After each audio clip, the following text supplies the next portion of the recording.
Once upon a time, in the peaceful village, there lived a king named Adikana. He was known far and wide for his greediness. Despite the wealth and prosperity of his kingdom, King Adikana always wanted more. One day, the villagers gathered in the marketplace, whispering amongst themselves about the king's latest demand for higher taxes. They feared they wouldn't be able to afford it, as their crops were failing due to a drought. As the sun set, an elderly woman named Aya Beseret approached the king's palace. She bravely spoke up, "Your Majesty, please have mercy on us. We can barely feed our families with the current taxes. Increasing them will only bring suffering." But King Adikana scoffed at her pleas, his eyes glinting with greed. "I care not for your struggles. My wealth must grow, no matter the cost to my people." The villagers were dismayed but knew they had to take action.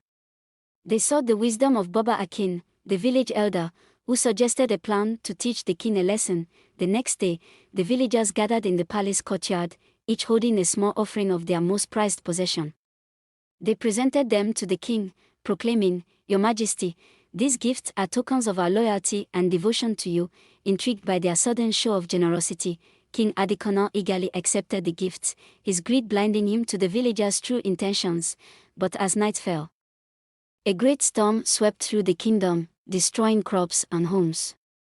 The villagers turned to the king for help, but he turned them away, hoarding their gifts for himself. Desperate and with nowhere else to turn, they once again sought the guidance of Baba Akin. Together, they devised a plan to confront the king and demand justice. When King Adikana saw the determined faces of his people, he realized the mistake of his ways.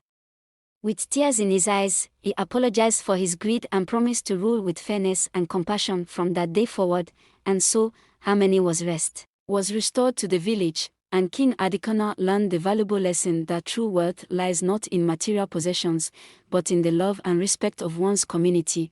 Moral lesson: greed leads to downfall, but compassion and generosity pave the path to true prosperity.